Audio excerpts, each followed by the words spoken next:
다 같이 묵상 기도 드리시며 주일 오후 예배 하나님께 드립니다. 다 같이 묵도 드립니다.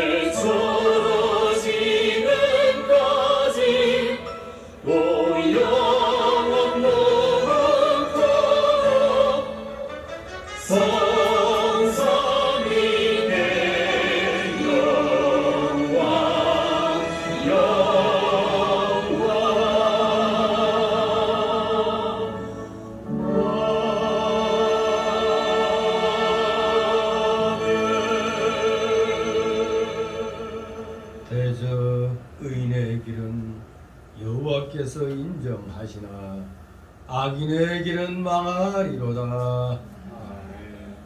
같이 사도신경으로 신앙고백. 전능하사 천대를 만드신 하나님 아버지를 내가 믿사오며 그의 아들 우리 주 예수 그리스도를 믿사오니 이는 성령으로 잉태하사 동정녀 마리아에게 나시고 본디오 빌라도에게 고난을 받으사 십자가에 못 박혀 죽으시고 장사한 지 사흘 만에 죽은 자 가운데서 다시 살아나시며 하늘에 오르사 전능하신 하나님 우편에 앉아 계시다가 저리로서 산 자와 죽은 자를 심판하러 오시리라.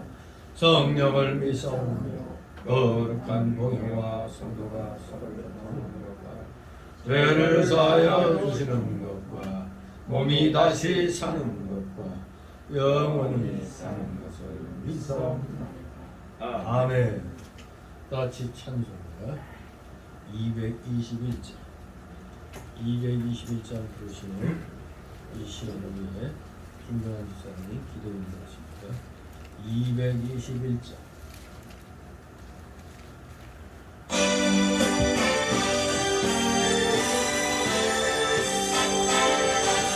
나타난 주 귀한 성에 들어가려고 내 마음을 벗어버렸네. 세중에 다시 방황할 일 전혀 없으니 저 생명실에 발에 살겠네.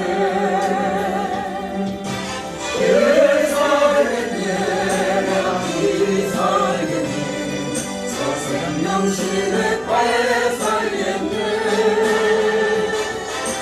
이 살겠네. 나 이 살겠네. 저 생명실에 발에 살겠네.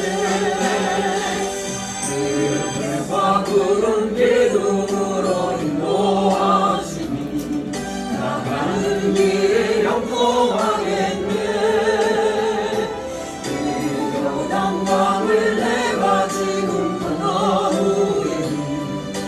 생명실에 발에 살겠네.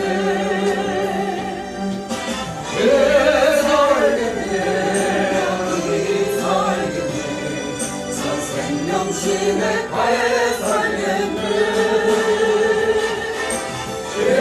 살겠네. 여기 살겠네. 저 생명실에 발에 살겠네. 만나로서 먹여주시니 그 양식 내게 생명 되겠네. 이후로 생명 양식 주와 함께 먹으며 저 생명실에 발에 살겠네. 살겠네. 여기 살겠네. 저 생명실에 발에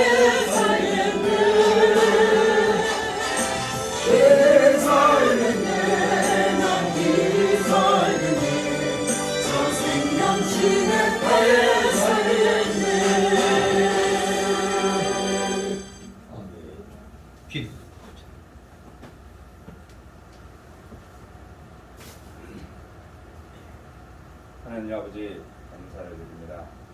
한 주간도 주님 품에 품으시다가 주일날 맞이하여 성도님들 한자리에 모여 찬양과 경배를 드리오니 주님 감사를 드립니다. 하나님 아버지 주의 자녀들 마땅히 살아가야 하거늘 옛사람의 속성하여 알고 모르고 지은 죄 주님 함께하오니 용서하여 주시옵소서. 하나님 아버지 감사를 드립니다. 현 정부 주님 기억하여 주셔서 윤석열 정부가 이 나라를 하나님의 뜻에 잘 이끌어 갈 수 있도록 지혜와 청미가 명철을 더하여 주시옵시고 나라를 위하고 백성들을 위하여 하나님을 즐겁고 떨림으로 섬길 수 있도록 은혜를 주시옵소서. 주님 말씀에 내 백성이 지식이 없어 망하는구나 하셨습니다.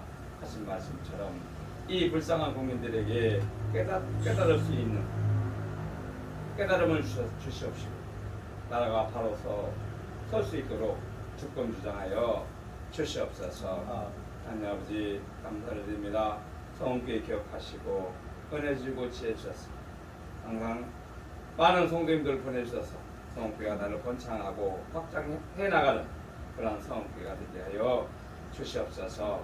하나님 아버지, 오전에 오후에도 하나님의 말씀을 누가복음 10장 29절로 30절 말씀은 가서 너도 이와 같이 하라는 명령을 하시는 제목으로 말씀을 배우고자 하오니 성령님께서 함께하여 주셔서 깨달아 지켜 행할 수 있도록 은혜 내려 주시옵소서. 하나님 아버지, 하늘에 세우신 주의 종을 기억하시고 항상 건강에 찬도록 주님 허락하여 주시옵소서. 영적으로 크게 쓰임 받을 수 있도록 주님 은혜 내려 주시옵소서. 말씀 전하실 때에 인간적인 면은 가려 주시옵고 진리의 말씀만을 선포하게 하여 주시옵소서. 이 모든 말씀 우리 주 예수님 감사하며 기도드립니다. 아멘.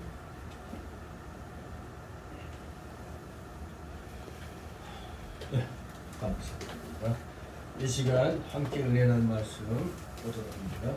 신약성 누가복음 10장 29절에서 37절까지의 말씀입니다. 누가복음 10장 29절부터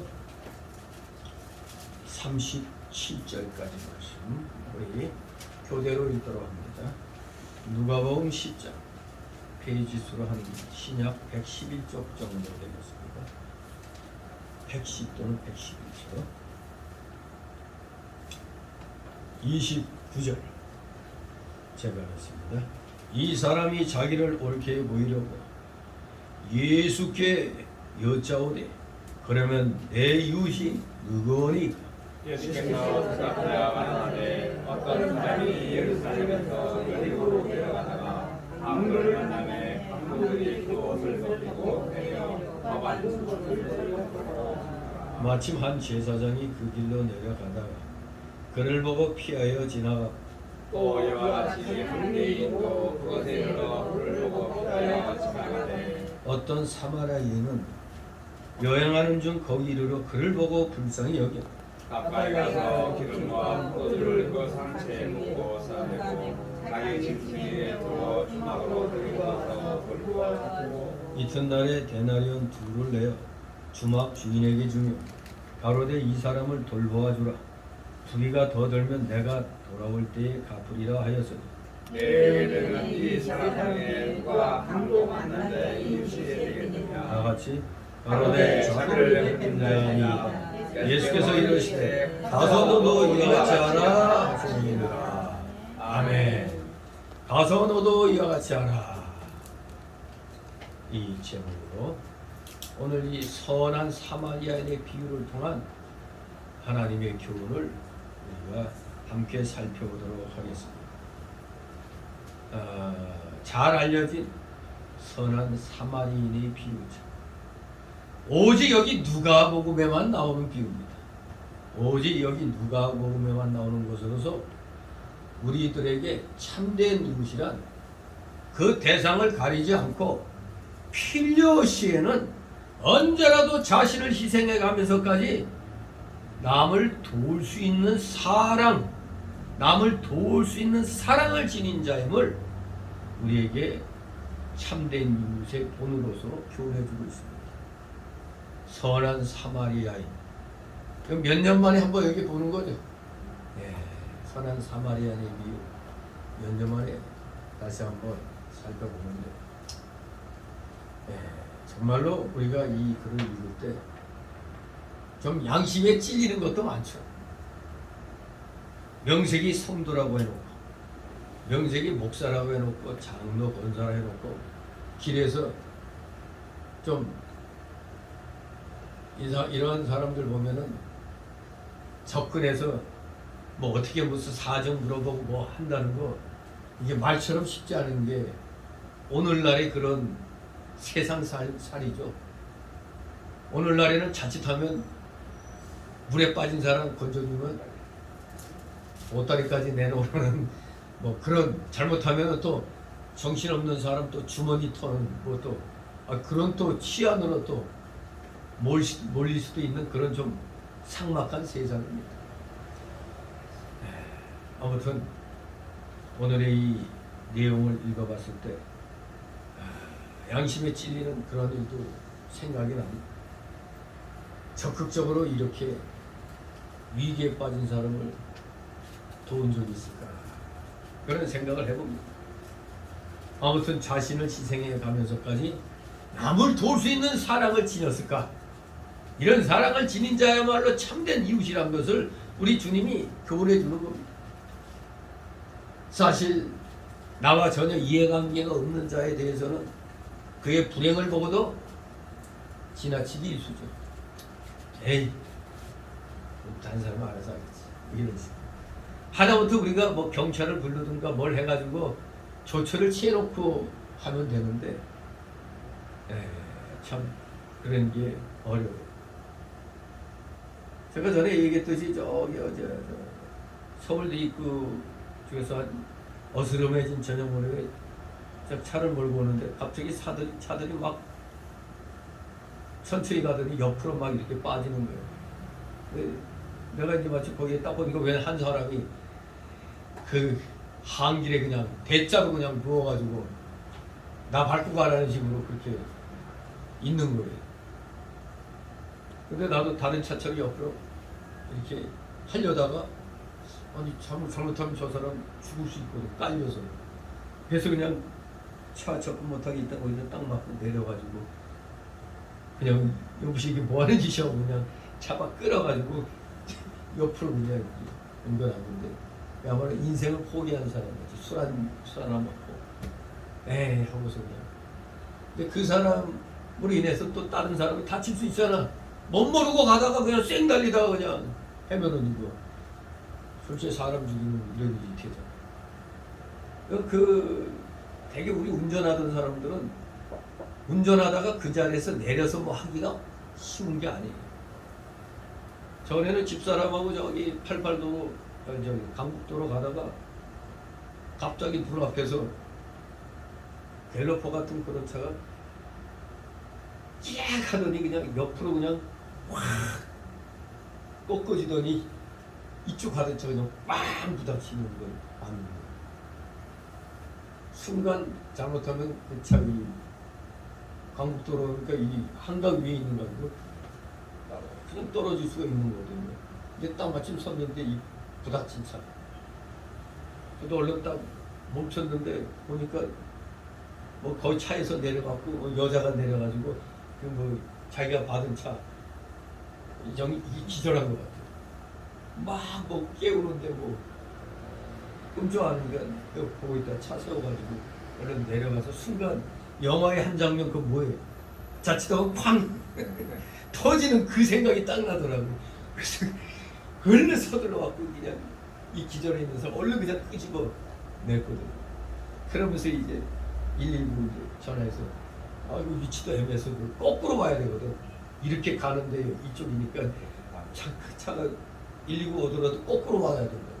그래서 설명해가지고 이제 마침 위에 구급차고 소방차가 왔는데 뭐 그때 뭐 이름 적어하고 하더니 아니 뭐 결과를 나한테 전해 줄 줄 알았더니 아무 얘기가 없어.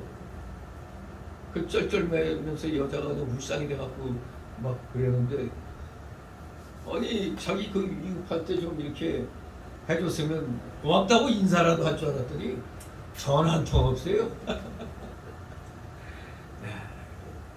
뭐 바란 건 아니지만 그래도 좀 가다가 일단 내가 세워가지고 막 그러니까 그래도 많은 차들이 그냥 지나갔지만 한 젊은 애가 차 세우고 눈이 와서 같이 막 도와주더라고요.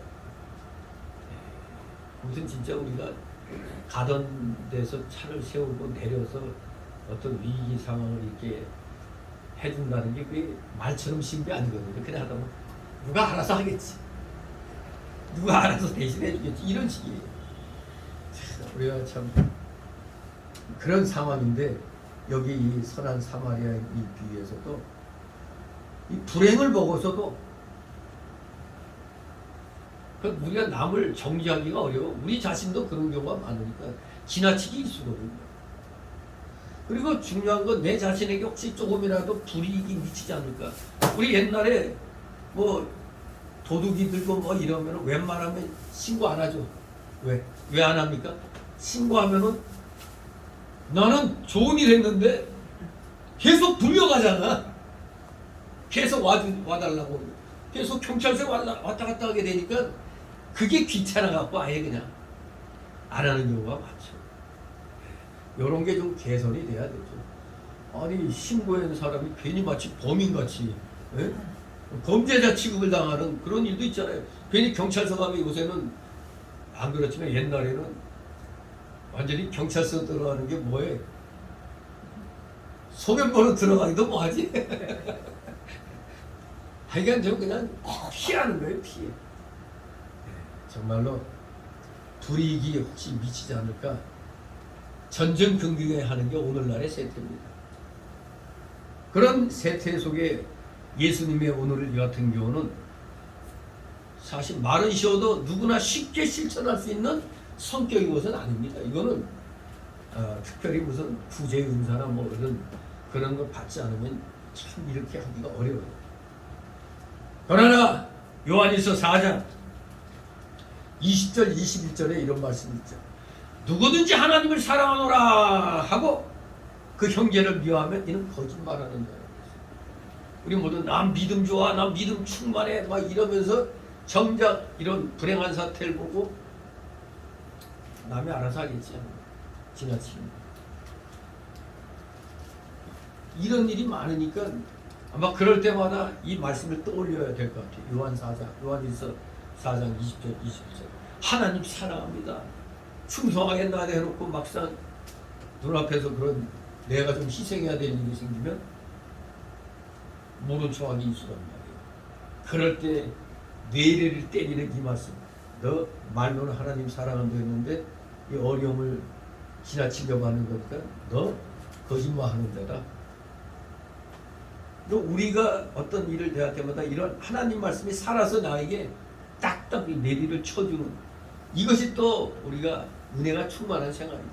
지나치려다가도 아니다. 내가 이러면 안 되지. 그래서 와서 좀 도와주고 하는 이런 일들. 옛말부터 싸움 그 돈 안 드는 구경이 뭐예요? 싸움 구경이죠. 근데 싸움 말리면 어떤 일이 일어날까요? 중간에 꼈다가 도리어 말리려다가 양쪽에서 주먹이 날라. 참 그렇습니다. 어쨌거나 그래도 일방적으로 누가 터지는 걸 보면은 그 말려줘야지. 어떻게 합니까? 아무튼 우리 예수님 말씀처럼 눈에 보이는 형제를 사랑치 않으면서 눈에 보이지 않는 하나님을 사랑합니다 하고 눈물 콧물 다 흘려봐야 그건 뭐하는 자? 거짓말하는 자. 절대 이건 이치 안 맞습니다. 눈에 보이는 형제도 사랑 못하면서 무슨 보이지 않는 하나님을 사랑한다고 눈물 콧물 다 흘려. 그 가식이죠. 위선입니다. 그러므로 우리는 정녕 마음과 목숨과 힘을 다해 하나님을 사랑하며 내 이웃을 내 몸과 같이 사랑해야 되는 겁니다. 그래서 그 앞에 보니까 27절에 네 마음을 다하며 목숨을 다하며 힘을 다하며 뜻을 다하여 주 너희 하나님을 사랑하고 또한 네 이웃을 네 몸과 같이 사랑하라. 이렇게 우리 예수님이 위선적인 율법사한테 밥을 주셨죠. 그 율법사가 예수님 시험해가지고 제가 뭘 해야 여기서 없습니까? 물어보니까 율법에 뭐라고 기록되었으면 네가 어떻게 읽느냐 했더니 율법사는 아주 지금 27절처럼 그럴듯하게 대답합니다. 그러니까 예수님이 니다들이 옳다. 니다들이 옳다. 행하라! 그러고 살리라고 말씀하셨고 입만 나불나불대는 건 누구나 나올 수 있는 겁니다. 그러나 행동으로 옮기는 건 쉬운 게 아니죠. 쉬운 게 아니니까 우리 예수 믿는 사람들은 해야 되는 것입니다. 자, 그러면 29절 같이 있습니다. 이 사람이 저자를 옳게 오히려고 예수께 여쭈자오되 그러면 내 이웃이 누구니까? 아멘. 율법사는 예수님께 내가 무엇을 하여야 영생을 얻으리까 하고 질문했고 예수님은 그 위의 내용에 율법에 뭐라고 기록되었느냐고 반문하셨던 겁니다. 그랬더니 율법사는 27절 말씀대로 전심으로 하나님 사랑하고 이웃을 내 몸과 같이 사랑하라고 이렇게 기록되어 있습니다. 대답했습니다. 그러니까 예수님이 옳다 그렇게 하셨잖아요. 그러면서 중요한 건 알면 뭐해? 행하여야 되지. 이를 행하라! 그리하면 살리라고 말씀하십니다. 그랬더니 이때 그 율법사가 자기를 옳게 보이려고 다시 질문합니다. 예수님께. 이 옳게 보이려고라는 이 말씀은 이는 그가 율법의 가장 큰 계명은 알고 있으면서도 그 계명을 조차 자신의 모든 이웃을 사랑하지 않았다는 것을 시사해 주는 것입니다. 그가 율법을 지키고 있는 것처럼 보일 수 있는 방법은 오직 율법이 의미하는 바 이웃에 대한 개념을 자신과 이해관계가 있는 자로 축소시킬 수밖에 없는 겁니다. 그러기에 그는 이 점을 노려서 예수님께 자기 합리화하려고 내 이웃이 누구니까 이렇게 질문하는 겁니다. 이러한 질문은 이웃에 대한 진실한 사랑을 마치 말로는 당장에 실천할 것 같은 그의 의지를 보이고 있죠. 과연 우리는 어떤 사람을 내 몸처럼 우리 몸과 같이 사랑할 수가 있습니까? 그래서 우리 예수님은 이웃에 대해서 한 비유를 말씀해 주십니다. 그것이 그 유명한 선한 사마리아인의 비유입니다. 근데 이 선한 사마리아인의 비유를 가지고 오늘날에는 특히 은사주의자들이 그런 설교를 많이 하죠. 알레고리컬한 그런 해석을 한다는 게 쉽게 말하면 풍류적인 해석을 해요. 풍류적인 해석. 풍류법이 뭐겠습니까? 옛날에 국어 우리 공부할 때 별의별 비유법 다 공부했잖아요. 본뜻은 그냥 숨겨두고 이 본뜻을 비유로 표현해서 말하는 거거든요. 소위 속담이나 격언이 그런 풍류법에 속하는 거죠. 바로 이 선한 사마리아인의 비유를 그런 풍류법으로 알레고리컬한 해석을 많이 해요. 그러다 보니까 귀에 걸면 귀걸이가 되고 코에 걸면 코걸이가 되고 풍류적인 해석 보면 멋있죠. 아주 상상합니다. 멋있어요. 그럴듯해. 그러나 비유는 비유로 풀어줘야 돼. 그냥 비유로 풀고 성경 좌우 문맥을 통해서 정확히 해야 되는 거지. 이걸 상상의 나래를 피고 자기 생각대로 얘기하면 안 돼요. 자, 그러면 이 선한 사마리아인의 비유에 대해서 우리 예수님이 이제 말씀하고 있습니다. 30절, 32절 있습니다. 예수께서 대답하여 가라사대 어떤 사람이 예루살렘에서 여리고로 내려가다가 강도를 만나매 강도들이 그 옷을 벗기고 때려 또한 죽은 것을 버리고 갔더라. 마치 한 제사장이 그 길로 내려가다가 그를 보고 피하여 지나가고 또 이와 같이 한 레위인도 그곳에 이르러 그를 보고 피하여 지나가게. 아멘. 자, 이제 말씀을 하십니다. 비유의 말씀을 하십니다. 한 사람이 예루살렘에서 여리고로 내려가다가 강도를 만났습니다. 여리고로 내려가다가 원래 예루살렘은 해발 762m의 고지대라고 해요. 예루살렘은 고지대이기 때문에 그러니까 항상 모든 표현이 예루살렘으로 올라가고 이렇게 표현합니다. 여리고는 해수면보다 낮은 모양이 해면하 250m의 저지대라고 합니다. 여리고. 그래서 두 지역 간의 거리는 약 35km 정도 된다는데 길이 가파르고 길 옆에 암석이 많아서 자연스럽게 강도들이 자주 출몰할 수 있는 그런 지역이라고 그래요. 또 역사적으로 이런 강도 이런 도둑들이 많았다고 합니다. 자, 아무튼 이 여리고는 예루살렘보다 한참 낮고 더 해면보다도 더 낮습니다. 따라서 예루살렘에서 여리고로 내려가는 길은 매우 험한 길이 되는 겁니다. 이런 길일수록 강도들이 악한 일들을 행하기에 딱 적합한 곳이죠. 우리도 밤에 으슥한 골목길 어때요?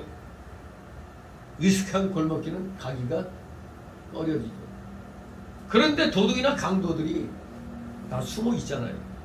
오늘은 어떤 연놈을 털까 그렇게.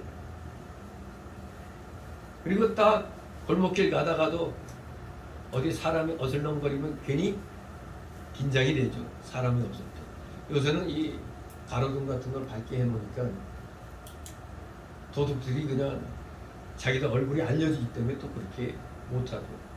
강도도 그렇고 좀 되게 다 으슥한데 이렇게 뒷골목. 옛날 양아치들도 다 그렇잖아요.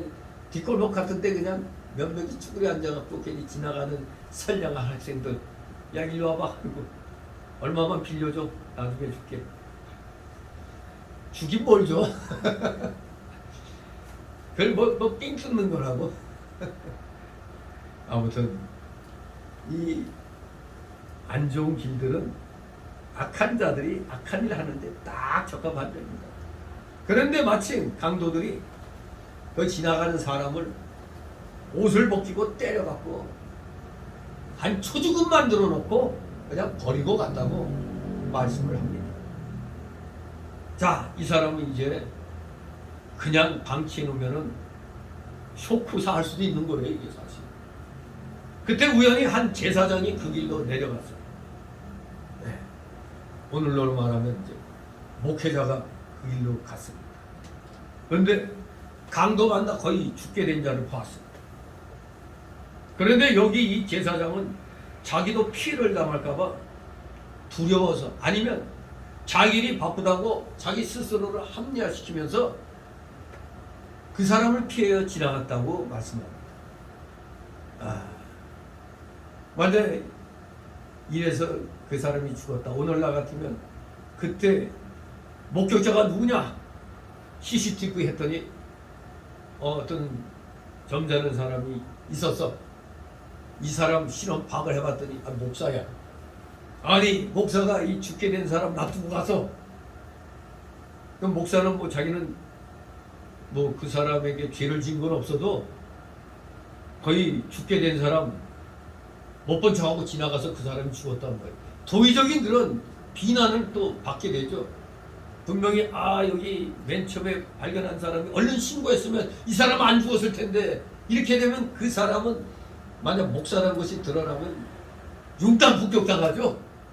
안 믿는 사람들 어때 이때다 해가지고 그냥 목사들 엄청 공격당하죠. 이 제사장 자기를 합리화시키면서 피해 가버렸습니다.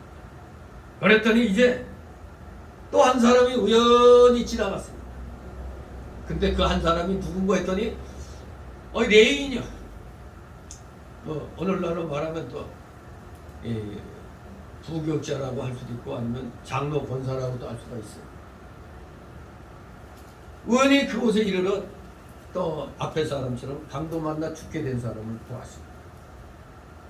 그런데 이 사람 역시 이 레인도 그래도 구약시대에는 그래도 하나님의 율법을 좀 가르쳐주고 항상 이 제사장 수반 들으면서 하나님 섬기는 법을 가르쳐준 아주 나름대로 그냥 경건하고 이런 사람인데 이 사람도 그냥 피해가지고 지나가고 있는 거예요. 정말로 여기 등장하는 제사장과 레위 비록 종교적인 직분과 특권을 가진 자들이었지만 이들은 그 죽게 된 자를 돌봐주지 않고 돌봐주고 살려주려는 긍휼과 사랑의 마음은 온데간데 없이 그냥 피해서 도망가기 바빴던 겁니다. 과연 이래가지고 하나님 잘 섬기십시오. 선한 일 하십시오. 이런 말 할 수 있을 거예요.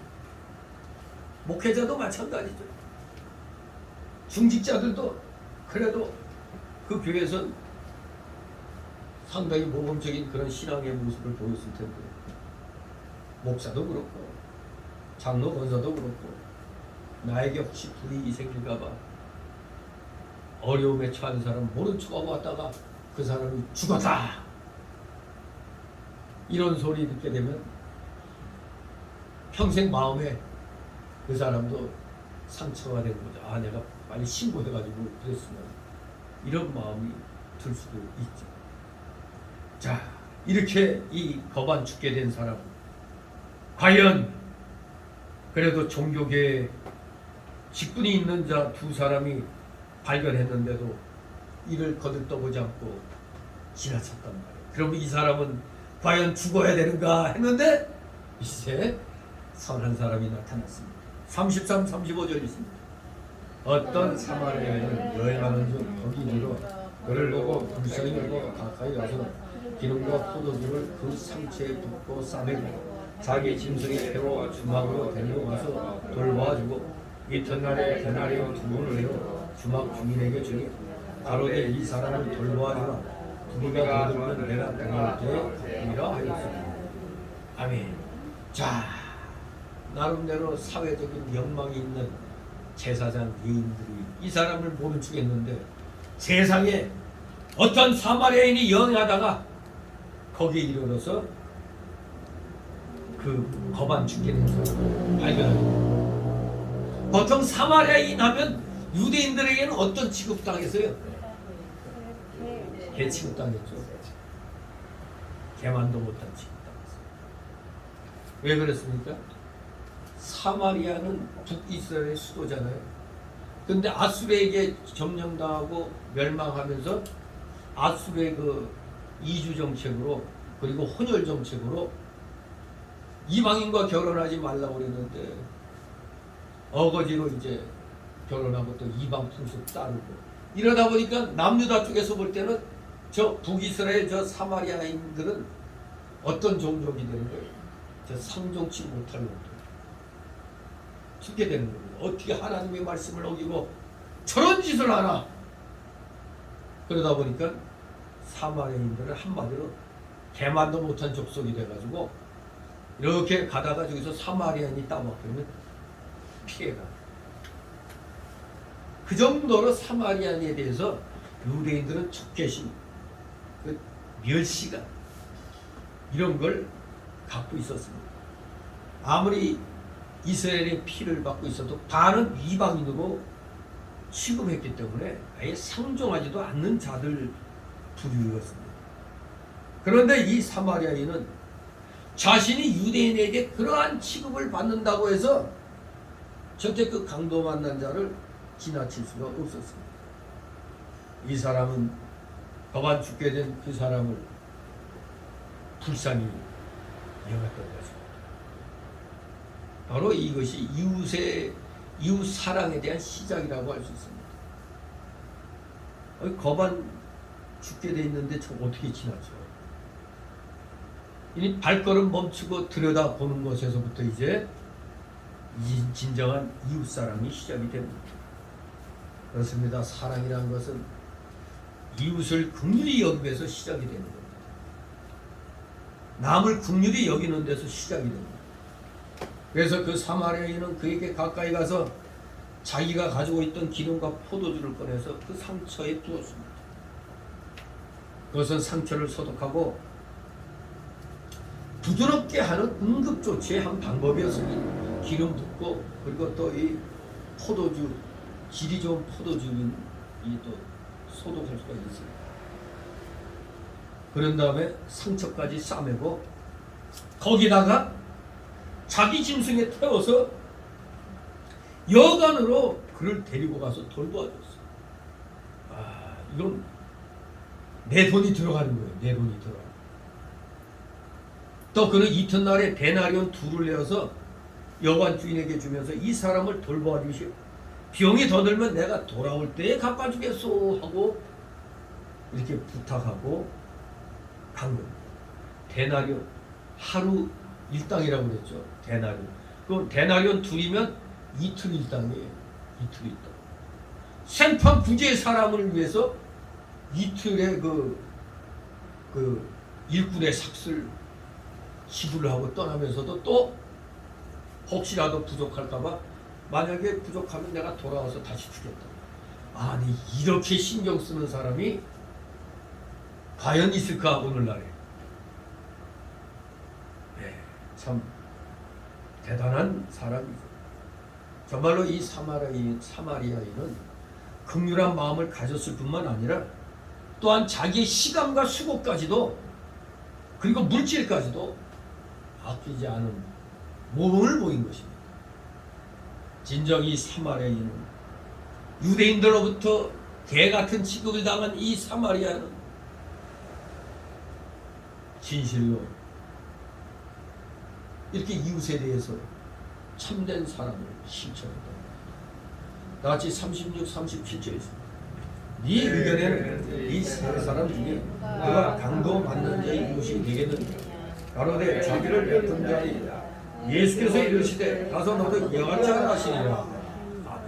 결국 예수님이 여기 이 거반 죽게 되는 사람을 발견한 이 세 사람을 예를 들어가지고 누가 강도 만난 자의 이웃이겠는가 하면 이건 초등학생도 알 수 있지.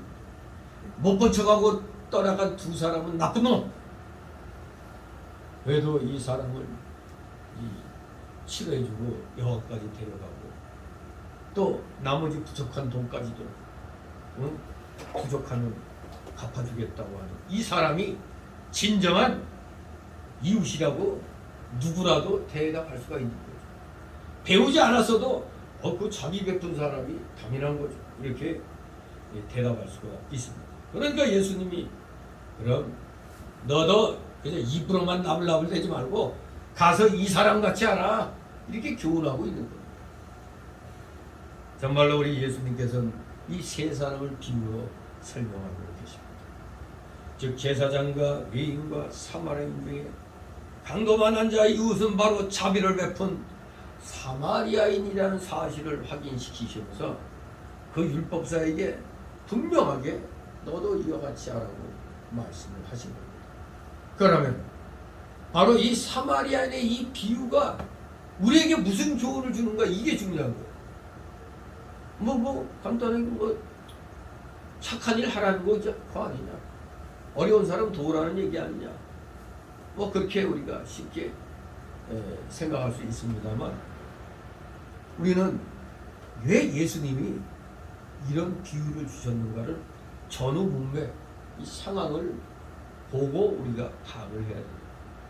근데 많은 그 풍유적인 해석을 하는 목회자들 보면은 아주 그냥 멋있게 비유합니다. 주막은 교회고 여기 기름은 성경이고 정말로 참 아주 멋지게 하여간에 그 설명을 합니다. 그런데 우리는 너무 그렇게 해석할 필요가 없어요. 이 전후 문맥에서 분명히 이 말씀이 주는 교훈이 드러납니다. 첫째, 이 비유는 예수 그리스도의 구체적인 사랑을 보여주는 겁니다. 구체적인 구원의 사랑, 예수님의 구원적 사랑을 보여주고 있는 겁니다. 예전에 맨 처음에 우리가 이 내용을 보면은 예수님의 마지막 질문 좀 이상하지 않습니까? 왜냐하면 율법사의 질문은 뭐예요? 내 이웃이 누구니까 이렇게 묻는 겁니다. 내 이웃이 누굽니까? 물어보는 건데 도리어 우리 예수님은 이 세 사람 중에 누가 강도 만난 자의 이웃이 되겠느냐? 이 세 사람의 이웃이 누구인가가 아니었습니다. 내 이웃이 누구니까 질문했는데 우리 예수님은 마치 이 세 사람의 이웃이 누굽니까 하고 물어보는 것에 대한 답처럼 이 세 사람 중에 누가 강도 만난 자의 이웃이 되겠느냐. 이게 예수님의 그런 질문이었죠. 아무튼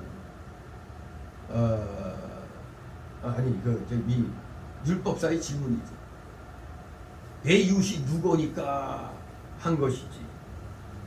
근데 주님의 마지막 질문은 이상하게 이 세 사람의 이웃이 누구인가가 아니고 예수님이 뭐라고 그랬어요? 이 세 사람 중에 누가 강도 만난 자의 이웃이 되겠느냐고 말씀을 합니다. 분명히 율법사는 이 세 사람 중 이웃이 누구냐라는 그런 질문에 이 사람이 네 이웃이다 한 게 아니라 도리어 이 세 사람이 이웃이 누구냐고 도리어 반문하고 있어요. 아무튼 예수님의 질문은 이 세 사람 중에 누가 강도 만난 자의 이웃이 되겠느냐 구체적으로 이렇게 말씀하고 있습니다. 그냥 간단하게 그 율법사 보고 이 세 사람 중 누가 이웃이 되겠느냐 이렇게 물어봐야지 정상인 것 같은데 도리어 예수님 질문은 이 세 사람 중에 누가 강도 만난 자의 이웃이 되겠느냐는 겁니다. 이 주님의 질문을 우리가 잘 생각해야 됩니다. 바로 우리가 바로 강도 만난 자입니다. 우리가 바로 강도 만난 자예요. 우리가 이 세 사람 중에 누가 강도 만난 자의 이웃이 되겠느냐? 우리가 강도 만난 자들입니다. 그러니 우리에게 사랑을 베풀어준 이 사마리아인 같은 자가 우리의 이웃이라고 암시하시고 있는 겁니다. 우리에게 사랑을 베풀어준 사마리아인 같은 자. 그 사마리아인과 같은 자. 그럼 생각해. 우리에게 사랑을 베풀어준 이 사마리아인 같은 우리의 그 이웃이 누구냐 이겁니다. 그 이웃은 다름 아니라 바로 누구? 예수 그리스도이신 겁니다. 우리가 강도 만난 자들이잖아. 우리가 강도 만난 자들. 이 세상에 사는 것은. 바로 우리를 구원해 준 분이 예수 그리스도예요. 우리 예수님이 유대인들로부터 핍박받고 십자가에 못 박힘 받았잖아요. 버림받았잖아요. 쉽게 말하면 유대인들로부터. 이 사마리아인과 같은 사람 그게 우리 이웃인데 바로 예수 그리스도라는 거죠. 요한복음 8장 48절에 보면 그는 유대인들에게 사마리안이라는 비난을 받으셨습니다. 그는 유대 지도자들에게 따돌림을 받으셨잖아요. 그러나 예수님은 죄로 인하여 죽게 된 우리, 즉 사탄과 악령들에게 강도 만난 것 같은 우리를 긍휼히 여기셔서 자신의 생명과 몸을 우리를 위해서 다 주셨죠. 모든 걸 우리를 위해서 다 주시고 돌아가셨어요. 그러니까 이제 저 감이 잡히죠. 아, 강도, 우리가 왜 강도 만났지? 아, 마귀와 사탄, 이 악령들에게 우리가 강도 만나서 마귀의 종로로 했잖아요. 그런데 이런 우리를 마귀의 종로로 타던 강도, 마귀에게 강도당한 우리를 예수님이 건져줬잖아요. 그렇습니다. 예수님은 우리를 위해서 십자가에 달려 죽으셨습니다. 예수님의 사랑은 이렇게 우리를 죄와 영원한 멸망에서 건져내어 주시는 사랑이었던 겁니다. 우리는 그 일을 위해 자신의 목숨을 희생하신 참 사랑이 바로 예수님의 이 사랑이었습니다. 그러므로 여기 이 선한 사마리아의 비유의 깊은 뜻은 바로 이겁니다. 자신의 목숨을 위해 우리를 구원해 주시려고 자신의 목숨을 희생하신 참 사랑. 요게 이 사마리아인의 비유의 핵심입니다. 이게. 그런데 뭐 이걸 풍류적으로 해석해가지고 아주 그냥 여상하게 해석을 합니다. 그 풍류적인 해석은 보는 사람마다 해석이 달라질 수가 있어요. 그러나 하나님의 진리는 그렇지가 않잖아요. 어제나 오늘이나 앞으로도 하나님의 진리는 똑같아요. 이 교훈은 똑같은 것입니다. 진실로 주님은 우리를 위해 십자가에 달려 죽으셨습니다. 바로 예수님의 사랑은 우리를 죄와 영원한 멸망에서 건져내어 주시는 사랑이었던 겁니다. 바로 이 비유의 깊은 뜻이 이겁니다. 구원해 주시려고, 우리를 구원해 주시려고, 죄로부터 구원해 주시려고 자신의 목숨을 희생하신 이 참 사랑. 이것이 비유의 깊은 뜻입니다. 이 비유는 흔히 생각하듯이 그저 단순하게 이웃에게 선행을 베푸는 사랑을 가르치는 말씀이 아니에요. 언뜻 보면은 이웃에게 선한 일 하라. 표면적으로는 그렇게 보일 수가 있어요. 그러나 이 뒤에 참뜻은 그게 아닙니다. 사람들의 영혼을 불쌍히 여기시는 예수님의 구원적인 사랑을 나타내는 그 말씀이에요. 근데 이건 단순하게 그냥 착한 일 많이 해야 되느냐 뭐 이런 식으로만 얘기하면 그 얕은 거죠. 아주 얕은 해석입니다. 진정한 해석은 아하, 사단과 악령에게 강도당한 우리를 구원해 주려고 대신 몸버려 피 흘려 우리를 구원해 주신 이 주님의 사랑, 이것이 바로 이 선한 사마리아인의 비유의 참뜻이라는 것을 알아야 되겠습니다. 바로 예수님의 이러한 구원적인 사랑, 우리의 이웃에 대한 사랑의 동기와 모범이 되는 겁니다. 예수님이 나를 위해서 십자가에 친히 못 박혀 돌아가셨다는 그 사랑을 생각할 때마다 우리가 어떻게 우리의 이웃에 대하여, 어려움을 당하고 있는 이웃에 대하여 모른 척할 수가 있겠습니까? 이 예수님에 대한 사랑이 바로 자리를 잡아야 우리가 온전한 진정한 사랑을 이웃에게 베풀 수가 있는 겁니다. 그러니 이 예수님의 사랑이 여기에 참뜻이 있구나, 이걸 먼저 깨닫는 것이 중요한 겁니다.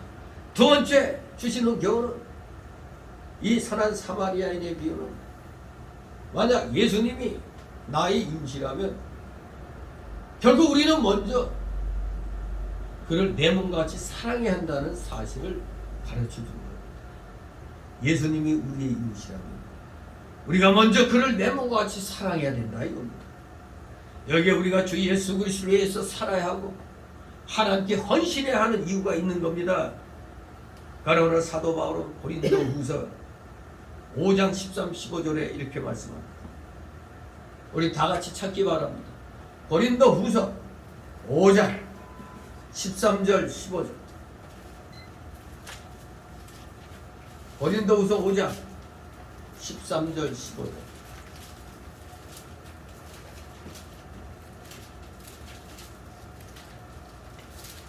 찾았습니까? 고린도후서 5장 13절 15절. 자, 찾았으면 한 목소리를 읽습니다. 시작. 우리가 만일 미쳐서도 하나님을 위한 것이요 만일 정신이 온전하여도 너희를 위한 것이니 그리스도의 사랑이 우리를 강권하시는도다. 우리가 생각건대 한 사람이 모든 사람을 대신하여 죽었은즉 모든 사람이 죽은 것이라. 저가 모든 사람을 대신하여 죽으심은 산자들로 하여금 다시는 저희 자신을 위하여 사지 않고 오직 저희를 대신하여 죽었다가 다시 사시는 자를 위하여 살게 하려 함이니라. 아멘. 우리가 주 예수 그리스도 위해 살아야 하고 하나님께 헌신해야 하는 이유가 있는 것입니다. 또 바울 사도는 로마서에서 14장 7, 8절에서 말씀하기를 우리 중에 누구든지 자기를 위하여 사는 자가 없고 자기를 위하여 죽는 자도 없다. 우리가 살아도 주를 위하여 살고 죽어도 주를 위하여 죽나니 그러므로 우리가 사나 죽으나 우리가 주의 것이로다. 이렇게 말씀하고 있습니다. 심지어 고린도전서 16장 22절에는 만일 누구든지 주를 사랑하지 아니하거든 저주를 받을지어다. 이렇게 말씀합니다. 주님을 사랑하지 않거든 저주를 받을지어다. 예수 그리스도를 사랑하지 아니하거든 저주를 받을지어다.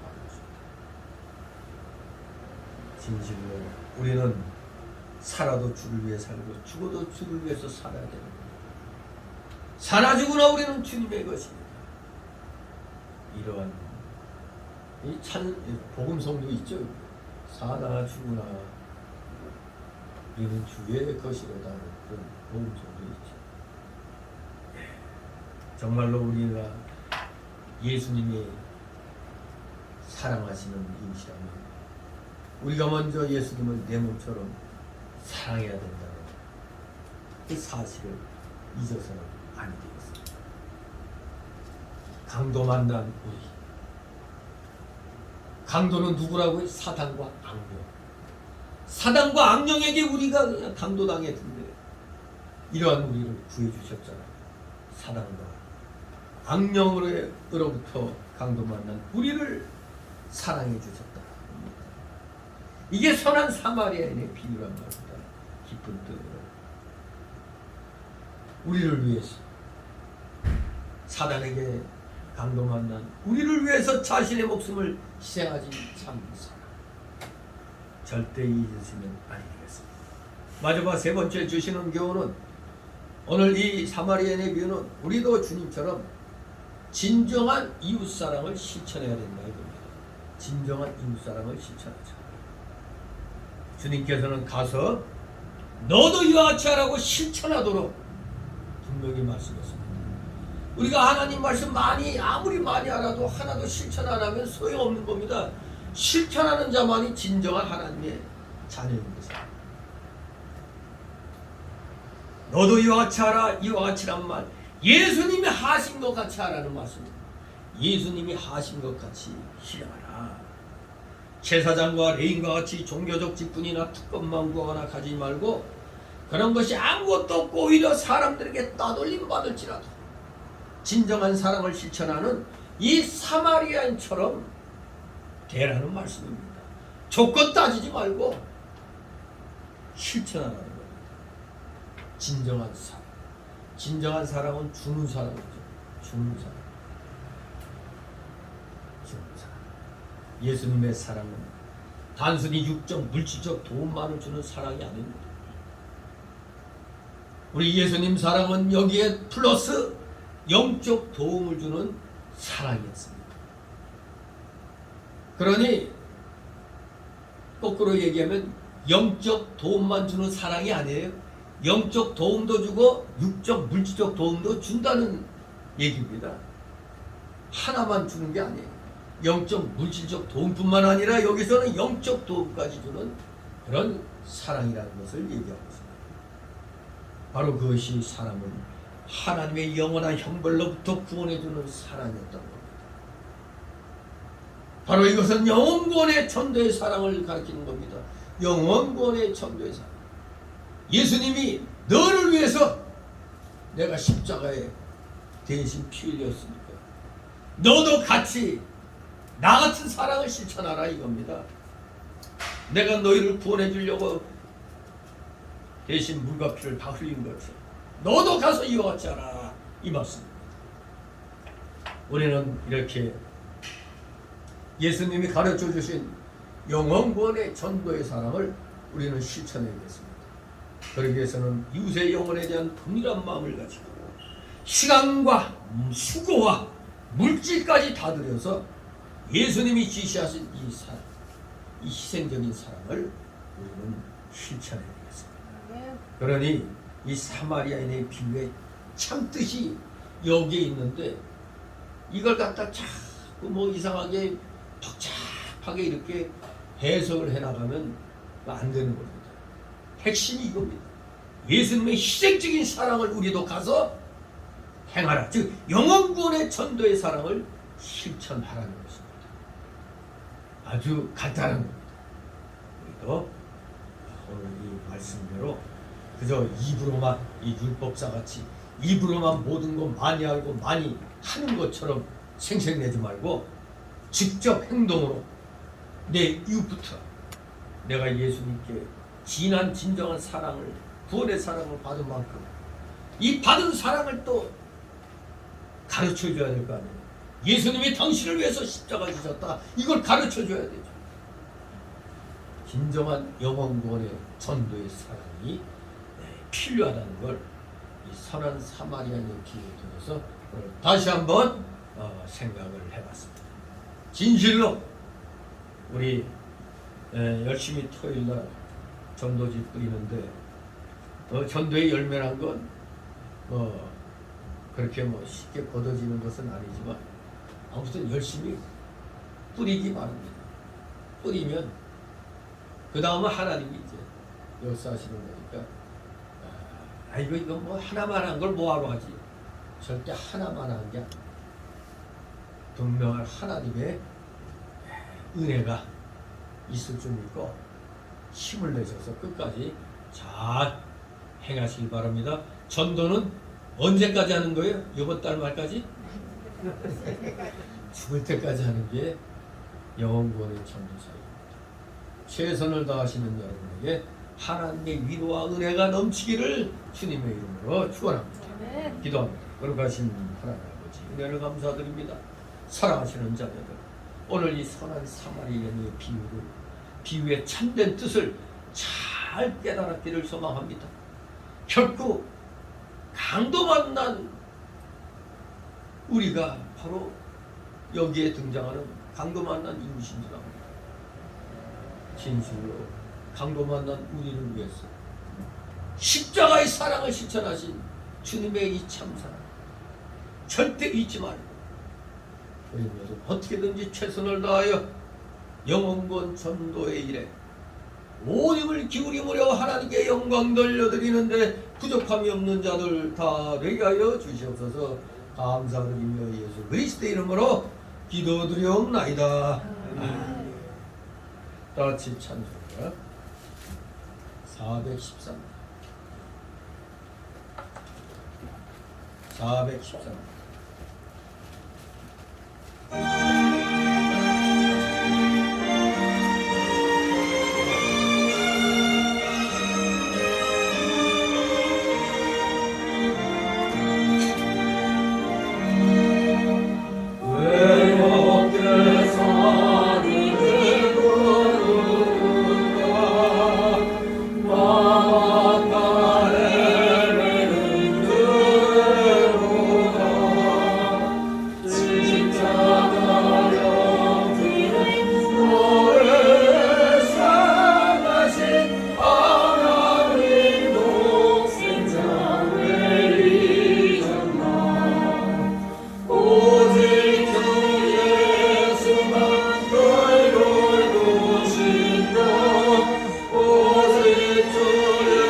주기도문으로 마칩니다. 우리의 경고를 받으시오.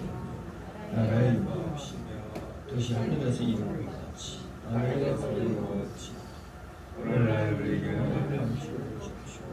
우리가 우리에게 주신 대로 사주도 같이 우리의 죄를 사하여 주시고 우리를 시험에 들지 말게 하시고 다만 악에서 구하옵소서.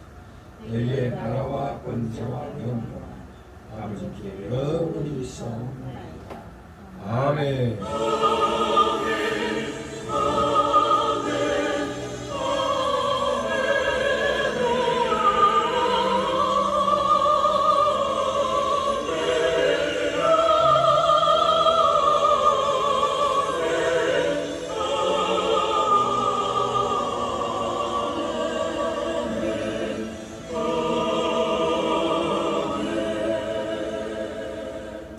네, 수고를 하셨습니다. 이제 집에 돌아가셔서 쉬시기 바랍니다. 고생했습니다.